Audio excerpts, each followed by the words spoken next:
വാർത്തകൾ വിശദമായി നോക്കാം. മ്യാൻമറിലും തായ്ലൻഡിലെ ബാങ്കോക്കിലും ഉണ്ടായ വൻ ഭൂചലനത്തിൽ മരണം 150 കടന്നു. 700-ലധികം പേർക്ക് പരിക്കേറ്റു. മ്യാൻമറിലെ 6 പ്രവിശ്യകൾ പൂർണ്ണമായും തകർന്നടിഞ്ഞു. 15 ടൺ ദുരിതാശ്വാസ സാമഗ്രികളുമായി ഇന്ത്യയിൽ നിന്നും പ്രത്യേക വിമാനം പുറപ്പെട്ടു. വിവരങ്ങളുമായി രാജേഷ് ശ്രീനിവാസൻ തുടരുന്നുണ്ട്. രാജേഷ്, ഇപ്പോഴും രക്ഷാപ്രവർത്തനം പുരോഗമിക്കുകയാണോ? കൂടുതൽ വിവരങ്ങൾ എങ്ങനെയാണ്? ആതിര, തെക്കിഴക്കൻ ഏഷ്യൻ രാജ്യങ്ങളായ മ്യാൻമറിനെയും അതുപോലെ തന്നെ തായ്ലാൻഡിലെയും സംബന്ധിച്ചോളം ഇപ്പോൾ രക്ഷാപ്രവർത്തനം പുരോഗമിക്കുകയാണ്.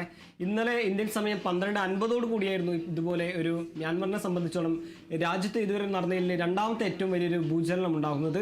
ഇതിൽ പ്രധാനമായും 150 മരണമാണ് ഇപ്പോൾ സ്ഥിരീകരിക്കുന്നത്. തായ്ലാൻഡിലും മ്യാൻമറിലും നടന്ന ഭൂചലനത്തിൽ 150-ലധികം മരണമാണ് ഇരു രാജ്യങ്ങളും സ്ഥിരീകരിക്കുന്നത്. ഇത് 144 മരണം മ്യാൻമറിൽ സംഭവിച്ചെന്ന് കൂടി ഇപ്പോൾ മ്യാൻമറിലെ പട്ടാള ഭരണകൂടം വ്യക്തമാക്കുന്നുണ്ട്. ഇന്നലെ നടന്ന വലിയ രീതിയിലുള്ള ഭൂചലനത്തിൽ വിവിധയിടങ്ങളിൽ അല്ലെങ്കിൽ രാജ്യത്തെ 6 പ്രധാന പ്രവിശ്യകളിൽ അടക്കമാണ് വലിയ രീതിയിലുള്ള ഒരു ഭൂചലനത്തിൽ വലിയ നാശനഷ്ടങ്ങൾ വിതച്ചിട്ടുള്ളത്. അതിന് പിന്നാലെ 6.8 രേഖപ്പെടുത്തിയ മറ്റൊരു ഭൂചലനം കൂടി മ്യാൻമറിലെ സംഭവിക്കുകയുണ്ടായി. ഇതിലെല്ലാം വലിയ രീതിയിലുള്ള പ്രത്യാഘാതങ്ങളാണ് അല്ലെങ്കിൽ വലിയ രീതിയിലുള്ള നാശനഷ്ടങ്ങളാണ് ഇപ്പോൾ നിലവിൽ മ്യാൻമറിനെ സംബന്ധിച്ചോളം നിൽക്കുന്നത്. ഇതിന്റെ ഭാഗമായിട്ടാണ് പ്രധാനമന്ത്രി ഒരു അന്താരാഷ്ട്ര സഹായത്തിന് ആഹ്വാനം ചെയ്തതും അല്ലെങ്കിൽ അഭ്യർത്ഥന കൊണ്ടുവന്നതും ഇതിന്റെ ഒരു ഭാഗമായിട്ടാണ്. നിലവിൽ ഇപ്പോൾ രക്ഷാപ്രവർത്തനം അതിവേഗത്തിൽ തായ്ലൻഡിനെ സംബന്ധിച്ചോളം രക്ഷാപ്രവർത്തനം അതിവേഗത്തിൽ പുരോഗമിക്കുമ്പോൾ ഈ മ്യാൻമറിനെ സംബന്ധിച്ചോളം അല്ലെങ്കിൽ വലിയ രീതിയിലുള്ള നാശനഷ്ടമുണ്ടായ മ്യാൻമറിനെ സംബന്ധിച്ചോളം നിലവിലെ പട്ടാള ഭരണവും അതുപോലെ തന്നെ രാജ്യത്തെ ആഭ്യന്തര കലഹവുമെല്ലാം ഈ ഒരു രക്ഷാപ്രവർത്തനത്തിന് വലിയ വെല്ലുവിളിയായി തീരുകയാണ്. അതുപോലെ തന്നെ ഇന്നലെ നടന്ന ആ ഭൂചലനത്തിൽ റിക്ടർ സ്കെയിലിൽ 7.7 രേഖപ്പെടുത്തിയ ആ വലിയ ഭൂചലനത്തിൽ, തീവ്രമായ ഭൂചലനത്തിൽ ഇപ്പോൾ രക്ഷാപ്രവർത്തനം പുരോഗമിക്കുമ്പോൾ അതിന് വലിയ വെല്ലുവിളിയായി തീരുന്നത് പ്രധാന ദേശീയ പാതകളടക്കം അല്ലെങ്കിൽ വിവിധ ചരിത്ര പ്രസിദ്ധമായ പാലങ്ങളടക്കം ഒരു തകർന്നതാണ് ഈ രക്ഷാപ്രവർത്തകർക്ക് ഈ എത്തുന്ന ആളുകളിലേക്ക് എത്തിച്ചേരാനുള്ളൊരു സാധ്യത ഒരു വെല്ലുവിളിയായി തീരുന്നത്. എന്തായാലും ഇന്ത്യ അടക്കമുള്ള രാജ്യങ്ങൾ ഇതുമായി ബന്ധപ്പെട്ട് വലിയ രീതിയിലുള്ള സഹായമായി രംഗത്തെത്തിയിട്ടുണ്ട്. ഇന്ത്യ 15 ടൺ ഈ ഒരു ദുരിതാശ്വാസ സാമഗ്രികളുമായി ഇന്ത്യയുടെ സൈനിക വിമാനം ഇപ്പോൾ പുറപ്പെട്ടിട്ടുണ്ട്. അതുപോലെ തന്നെ UN അടക്കമുള്ള അമേരിക്ക അടക്കമുള്ള രാജ്യങ്ങൾ ഇപ്പോൾ മ്യാൻമറിന് ഒരു സഹായമായി രംഗത്ത് വരുന്ന ഒരു സാഹചര്യം ഉണ്ടായിരുന്നു.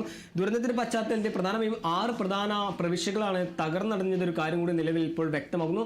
അതായത് 2009 നടന്ന ആ വലിയ ഭൂചലനത്തിന് പിന്നാലെ വർഷങ്ങൾക്ക് ശേഷം അല്ലെങ്കിൽ ഇതുവരെ കരകയറാത്ത മ്യാൻമറിലെ അല്ലെങ്കിൽ ദാരിദ്ര്യത്തിൽ നിന്നും കരകയറാത്ത മ്യാൻമറിലെ ഒരു വർഷങ്ങൾക്ക് ശേഷം വീണ്ടും ഒരു നാശനഷ്ടം വിതച്ചതാണ് മ്യാൻമറിനെ സംബന്ധിച്ചോളം മ്യാൻമറിൽ പട്ടാള ഭരണകൂടത്തെ സംബന്ധിച്ചോളം വലിയ വെല്ലുവിളിയായി തീരുന്നത്.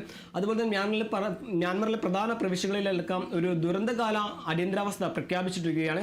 അതുപോലെ തന്നെ തായ്ലൻഡിലെ തലസ്ഥാനമായ ബാങ്കോക്കിലും ഇതുപോലൊരു അടിയന്തര അല്ലെങ്കിൽ ദുരന്തകാല അടിയന്തരാവസ്ഥ പ്രഖ്യാപിച്ചിരിക്കുകയാണ്. എന്തായാലും പ്രധാനമായി ഇതിൽ രക്ഷാപ്രവർത്തനം അതിവേഗത്തിൽ പുരോഗമിക്കുമ്പോൾ ഈ മ്യാൻമറെ സംബന്ധിച്ചോളം വലിയ വെല്ലുവിളിയായി തീരുന്നത് ഒരു രക്ഷാപ്രവർത്തകർക്ക് ഈ കുടുങ്ങിയിരിക്കുന്ന ആളുകളിലേക്ക് എത്തിച്ചേരാൻ സാധിക്കുന്നില്ല എന്നത് തന്നെയാണ് മ്യാൻമറെ സംബന്ധിച്ചോളം നിലനിൽക്കുന്ന ഏറ്റവും വലിയ വെല്ലുവിളി.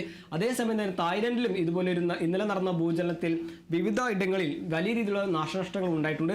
എന്തായാലും തെക്കിഴക്കൻ രാജ്യങ്ങളായ ഇപ്പോൾ മ്യാൻമറിനെയും തായ്ലൻഡിനെയും സംബന്ധിച്ചോളം വലിയ രീതിയിലുള്ള നാശനഷ്ടങ്ങൾ തന്നെയാണ് സംഭവിച്ചതെന്ന് കൂടി ഇപ്പോൾ വ്യക്തമാകുന്നു.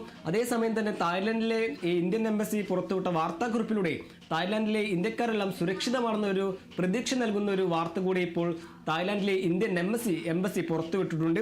എന്തായാലും ഇന്ത്യയെ സംബന്ധിച്ചോളം ഒരു വലിയ രീതിയിലുള്ള ഒരു സഹായമായി ഈ പ്രധാനമന്ത്രി ഒരു ആഹ്വാനം ചെയ്ത് അല്ലെങ്കിൽ പ്രഖ്യാപിക്കുകയുണ്ടായി. അതിന് പിന്നാലെയാണ് 15 ടൺ ദുരിതാശ്വാസ സാമഗ്രികളുമായി ഇന്ത്യയുടെ സൈനിക വിമാനം പുറപ്പെട്ടിട്ടുണ്ട്. അതുപോലെ തന്നെ മ്യാൻമറിന് സഹായമായി യുണൈറ്റഡ് സ്റ്റേറ്റും അതുപോലെ തന്നെ വിവിധ രാജ്യങ്ങൾ രംഗത്ത് വരുന്ന ഒരു സാഹചര്യം കൂടി നിലനിൽക്കുന്നു.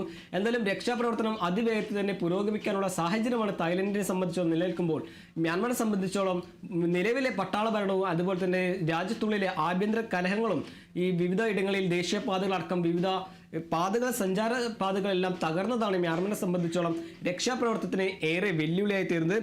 നിലവിൽ ഇപ്പോൾ ഇരു രാജ്യങ്ങളിലുമായി 150-ലധികം മരണങ്ങളാണ് ഇരു രാജ്യങ്ങളും സ്ഥിരീകരിക്കുന്നത്.